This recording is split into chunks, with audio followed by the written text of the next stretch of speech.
This is the most requested video, how to study chemistry. Chemistry എങ്ങനെ പഠിക്കണം എന്നുള്ളത് ഒരു കോമൺ ഡൗട്ട് ആണ്. ഞാൻ കെമിസ്ട്രി എങ്ങനെ പഠിക്കണം എന്ന് തിരിച്ചറിഞ്ഞാൽ കുറച്ച് വൈകിയായിരുന്നു. വൈകിയായിട്ടാണെങ്കിലും ഞാൻ പഠിക്കുകയും ചെയ്തു. കെമിസ്ട്രി എപ്പോൾ എഴുതിയാലും B++ വാങ്ങുന്ന ഞാൻ ബോർഡ് എക്സാമിന് A വാങ്ങിയത് ഇങ്ങനെയാണ്. So here are the tips. നമ്മൾ പഠിക്കുന്ന ടൈം നമുക്ക് എല്ലാം ഓർമ്മ കാണും, എല്ലാം നന്നായിട്ട് അറിയാം. പക്ഷെ എക്സാമിന് പോകുമ്പോൾ ഒന്നും ഓർമ്മ കാണില്ല. ഏത് ചാപ്റ്റർ ആണെന്ന് പോലും നമുക്കറിയില്ല. ഇത് കെമിസ്ട്രിയുടെ മാത്രം ഇഷ്യൂ അല്ല, സയൻസും മാത്സും സെയിം അവസ്ഥയാണ്. എനിക്കും ഈ സെയിം അവസ്ഥയായിരുന്നു. എത്രയൊക്കെ പഠിച്ചിട്ട് പോയാലും എക്സാമിന് ചെന്നിരിക്കുമ്പോഴത്തേനും ഒന്നും അറിഞ്ഞുകൂടാ. ഇതിന്റെ പിറകിൽ 3 കാരണങ്ങളാണുള്ളത്. ഒന്ന് മഗ്ഗിങ് അപ്പ്, അതായത് കാണാപ്പാഠം പഠിക്കൽ. 2 പ്രാക്ടീസിന്റെ കുറവും റിവിഷന്റെ കുറവും. ഇതിനൊരൊറ്റ വഴിയുള്ളൂ, പ്രാക്ടീസ് ആൻഡ് റിവൈസ് ഡെയിലി. പല ടൈപ്സ് ഓഫ് ക്വസ്റ്റ്യൻസ് ഇങ്ങനെ ചെയ്തുകൊണ്ടേയിരിക്കണം. എത്ര ചെയ്യാൻ പറ്റുമോ അത്രയും. ഇതിനെക്കുറിച്ച് ഡീറ്റെയിൽഡ് ആയിട്ട് പിന്നെ പറയാം. ടെക്സ്റ്റ് ബുക്സ് നന്നായിട്ട് വായിക്കുക. കെമിസ്ട്രിയോ ടെക്സ്റ്റ് ബുക്ക് വായിക്കാനോ? യെസ്, കെമിസ്ട്രി നന്നായിട്ട് വായിക്കണം. കെമിസ്ട്രി ടെക്സ്റ്റ് ബുക്കിൽ ഒരുപാട് ഡെഫിനിഷൻസ് ഉണ്ട്. അതായത് ബോക്സിൽ കൊടുത്തിട്ടുണ്ട്, അല്ലാതെ ബോക്സിൽ അല്ലാതെ പ്ലെയിൻ ടെക്സ്റ്റ് ഉള്ള സ്ഥലത്ത് കൊടുത്തിട്ടുണ്ട്. ഇതെല്ലാം നമ്മൾ ഒരു ഹൈലൈറ്ററോ പെന്നോ പെൻസിലോ യൂസ് ചെയ്ത് കറക്റ്റ് ആയിട്ട് അണ്ടർലൈൻ ചെയ്യണം. അണ്ടർലൈൻ ചെയ്താൽ മാത്രം പോലെ കറക്റ്റ് ആയിട്ട് പഠിക്കുകയും വേണം. ഇത് എന്തുകൊണ്ടാണെന്ന് ചോദിച്ചാൽ കെമിസ്ട്രി എക്സാമിന് കുറച്ച് ടൈപ്സ് ഓഫ് ക്വസ്റ്റ്യൻസ് ചോദിക്കും. അതായത് സ്റ്റേറ്റ് ദ ലോ ചോദിക്കും. അതുപോലെ റീസൺസ് തന്നിട്ട് അതിനെ സ്റ്റേറ്റ് ചെയ്യാൻ പറയും, അല്ലെങ്കിൽ അത് കണ്ടുപിടിക്കാൻ പറയും. ഇത് ഏതാണെന്ന് ചോദിക്കും. പിന്നെ ഒരു പർട്ടിക്കുലർ റീസൺ തന്നിട്ട് അതിൽ നിന്ന് ക്വസ്റ്റ്യൻസ് ചോദിക്കും. അപ്പോൾ ഇതിനൊക്കെ ആൻസർ ചെയ്യാൻ അറിയണമെങ്കിൽ അഫ്കോഴ്സ് നമ്മൾ ഡെഫിനിഷൻസ് നന്നായിട്ട് പഠിച്ചിരിക്കണം. നമ്മുടെ ടെക്സ്റ്റ് ബുക്കിൽ കൊടുത്തിട്ടുള്ള പിക്ചേഴ്സും ഡയഗ്രാംസും നന്നായിട്ട് കണ്ടും എഴുതിയും പഠിക്കണം. കാരണം ഇതിൽ നിന്ന് ക്വസ്റ്റ്യൻസ് ചോദിക്കും. അതായത് പിക്ചർ കൊടുത്തിട്ട് ഇത് ഏത് ആക്ടിവിറ്റിയാണ്, ആ ആക്ടിവിറ്റിനെ കുറിച്ച് എഴുതാൻ വേണ്ടി ചോദിക്കും. ഒരു എക്സാമ്പിൾ പറയുകയാണെങ്കിൽ SSLCയിലെ ചാപ്റ്റർ 5 ആണ് ഇലക്ട്രോ കെമിസ്ട്രി എന്ന് പറയുന്നത്. അതിൽ ഒരുപാട് ഡയഗ്രാംസ് നമുക്ക് പഠിക്കാനുണ്ട്. ഓരോ ഡയഗ്രാം ചോദിച്ചിട്ട് അതിൽ നിന്ന് ക്വസ്റ്റ്യൻ ചോദിക്കും. ഇത് ഏതാണ് ആനോഡ്, ഏതാണ് കാഥോഡ്, റിഡക്ഷൻ എവിടെ, ഓക്സിഡേഷൻ എവിടെ, എത്ര അയോൺസ് പോയി, അങ്ങനെയുള്ള ഒരുപാട് ക്വസ്റ്റ്യൻസ് ചോദിക്കും. 3-4 മാർക്കിന്റെ ക്വസ്റ്റ്യൻസ് ആയിരിക്കും അത്. അപ്പൊ അത് നന്നായിട്ട് എഴുതണം, നന്നായിട്ട് സ്കോർ ചെയ്യണം എന്നുണ്ടെങ്കിൽ അഫ്കോഴ്സ് നിങ്ങൾ ഡയഗ്രാംസും പിക്ചേഴ്സും വളരെ മനോഹരമായിട്ട് തന്നെ പഠിച്ചിരിക്കണം. ഇനി പീരിയോഡിക് ടേബിളിനെ കുറിച്ചിട്ടാണ് എനിക്ക് പറയാനുള്ളത്. 9th കാരും 10th കാരും മസ്റ്റ് ആയിട്ട് പീരിയോഡിക് ടേബിളിലെ കുറച്ച് എലമെന്റ്സ് പഠിച്ചിരിക്കണം.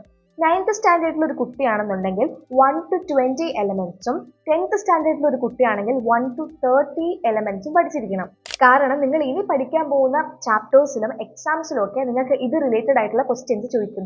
അതായത് എന്തെങ്കിലും ഒക്കെ തന്നിട്ട് അറ്റോമിക് മാസോ മാസ് നമ്പറോ എന്തെങ്കിലും തന്നിട്ട് നിങ്ങൾക്ക് അത് എലമെന്റ് കണ്ടുപിടിക്കാനും ആ എലമെന്റിന്റെ മാസ് നമ്പറോ അറ്റോമിക് നമ്പറോ ഒക്കെ വെച്ചിട്ട് ഒരുപാട് കാര്യങ്ങൾ എഴുതാനും ഒക്കെ ഉണ്ട്. അത് നിങ്ങൾ പഠിക്കും. അപ്പോൾ അത് എഴുതാനായിട്ടാണെങ്കിൽ നിങ്ങൾക്ക് മസ്റ്റ് ആയിട്ടും പീരിയോഡിക് ടേബിളിലെ ഇത്രയും എലമെന്റ്സ് അറിഞ്ഞിരിക്കണം. ചുമ്മാ മെമ്മറൈസ് ചെയ്യുന്നതിന് പകരം കോൺസെപ്റ്റ് അണ്ടർസ്റ്റാൻഡ് ചെയ്യുക. റിയാക്ഷൻ എന്തുകൊണ്ടാണ് നടക്കുന്നതെന്നും കോൺസെപ്റ്റ് എങ്ങനെയാണ് വർക്ക് ആവുന്നതെന്നും നിങ്ങൾ പഠിക്കണം.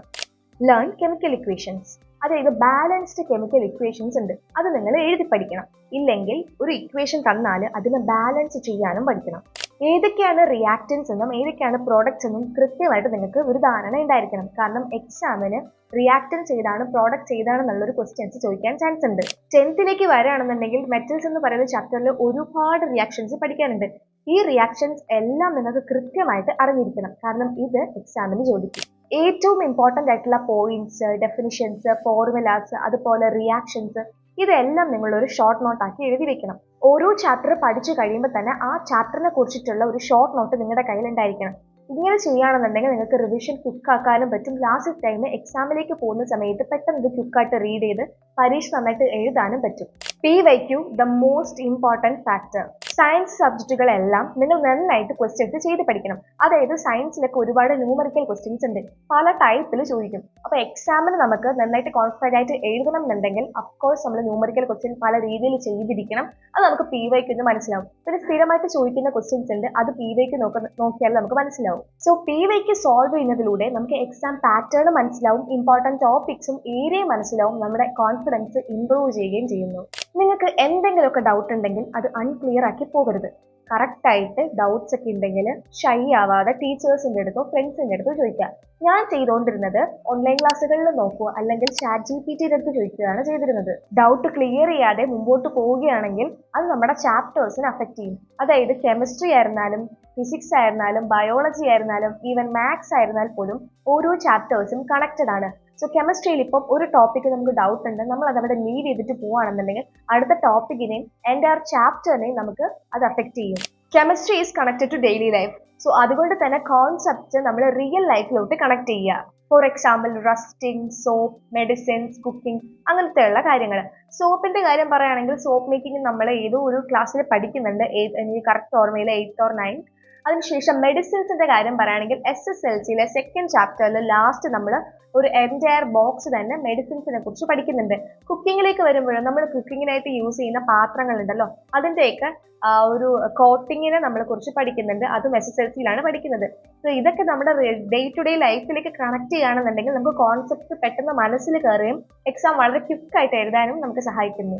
കെമിസ്ട്രി, ഫിസിക്സ്, മാത്സ് ഈ 3 സബ്ജക്റ്റിലെ ഏറ്റവും കൂടുതൽ ഇമ്പോർട്ടൻ്റ് ആയിട്ടുള്ള ഒരു ടോപ്പിക്കാണ് ഞാൻ ഇപ്പോൾ പറയാൻ പോകുന്നത്. That is numerical problems. ഒരുപാട് കാൽക്കുലേഷൻസ് ആണ് കെമിസ്ട്രിയിൽ പഠിക്കാനുള്ളത്. ഇതെല്ലാം നമ്മൾ പഠിക്കുമ്പോൾ നമുക്ക് നല്ല എളുപ്പമൊക്കെ ആയിരിക്കും, ആ ഒരു സമയത്ത് എല്ലാം ചെയ്യാനൊക്കെ പറ്റും. പക്ഷെ എക്സാമിന് പോകുന്ന സമയത്ത് ഒരു വളഞ്ഞ വഴി കൂടെ ക്വസ്റ്റ്യൻസ് ചോദിക്കുമ്പോൾ നമുക്ക് ഏത് ഫോർമുലയാണ്, ഏത് ഇക്വേഷൻ ആണ്, ഏത് റൂളാണ് എന്നൊന്നും ഓർമ്മ വരില്ല. ഇതിന്റെ കാരണം എന്ന് പറഞ്ഞാൽ നമ്മൾ ന്യൂമറിക്കൽ പ്രോബ്ലംസ് കണ്ടിന്യൂസ് ആയിട്ട് ചെയ്തുകൊണ്ടേ ഇരിക്കുക. എത്രത്തോളം കാൽക്കുലേഷൻസ് നമുക്ക് ചെയ്യാൻ പറ്റുമോ അത്രയും നല്ലത്.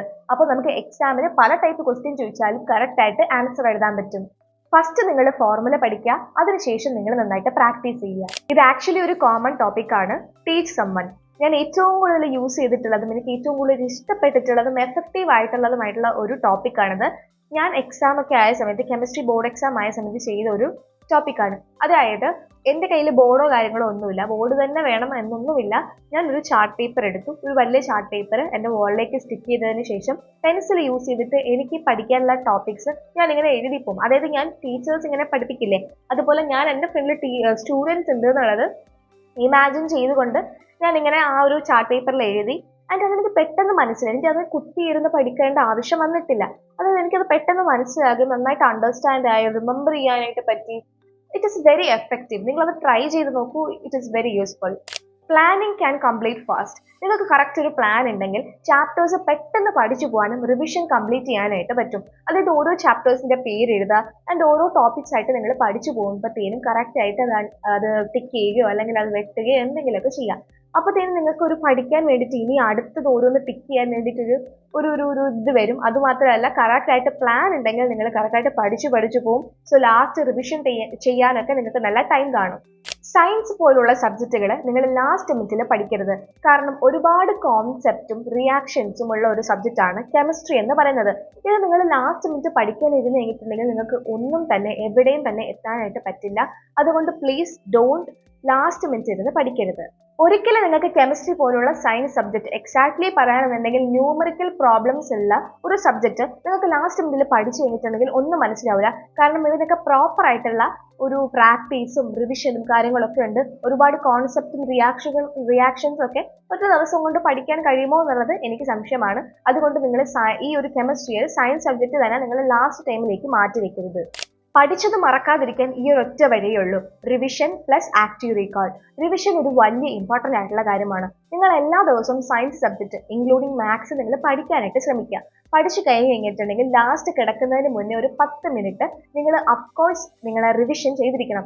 എന്താണ് ഒരു ദിവസം പഠിച്ചത്, ഞാൻ ഇന്നത്തെ ദിവസം എന്താണ് പഠിച്ചത്, നിങ്ങളുടെ തന്നെ ക്വസ്റ്റ്യൻ ചെയ്ത് നോക്കുക. അങ്ങനെ നിങ്ങളൊരു റിവിഷൻ നിങ്ങൾ ഡെയിലി നിങ്ങൾ ചെയ്യാനായിട്ട് ശ്രമിക്കണം. അതുപോലെ തന്നെയാണ് ആക്റ്റീവ് റീകോൾ. പഠിച്ചുകൊണ്ടിരിക്കുന്ന സമയത്ത് തന്നെ നിങ്ങൾ പഠിക്കുന്നത് ടെക്സ്റ്റ് അടച്ചു വെക്കുക. അടച്ചു വെച്ചിട്ട് നിങ്ങളുടെ തന്നെ ചോദിക്കുക, ക്വസ്റ്റ്യൻസ് ചോദിക്കുക. അപ്പോൾ ഏതെങ്കിലും ടോപ്പിക് നിങ്ങൾ വിട്ടുപോയിട്ടുണ്ടെങ്കിൽ ടെക്സ്റ്റ് ബുക്ക് തുറക്കുക, അത് ഒന്നും കൂടെ വായിക്കുക, ദെൻ അടച്ചു വെക്കുക, നിങ്ങളുടെ തന്നെ ചോദിച്ചു നോക്കുക. എന്തെങ്കിലും മിസ്റ്റേക്സ് വീണ്ടും വരുന്നുണ്ടെങ്കിൽ അത് നിങ്ങളുടെ റിവിഷൻ ആക്കുക. കെമിസ്ട്രി എത്ര പഠിച്ചാലും മനസ്സിലാവുന്നില്ല, മറന്നു പോകുന്നു എന്നൊക്കെ പറയുന്നവർ ഈ ടിപ്പ് മസ്റ്റ് ആയിട്ട് ഫോളോ ചെയ്ത് നോക്കൂ. നിങ്ങൾക്ക് എന്തായാലും ഒരു ചേഞ്ച് കാണും. Because it's my life experience. And also നിങ്ങൾക്ക് ഈ വീഡിയോ ഇഷ്ടമായിട്ടുണ്ടെങ്കിൽ സബ്സ്ക്രൈബ് ചെയ്യാനും ലൈക്ക് ചെയ്യാനും ഷെയർ ചെയ്യാനും കമൻറ്റ് ചെയ്യാനും മറക്കണ്ട. സോ അടുത്ത വീഡിയോയിൽ കാണാം. ബൈ.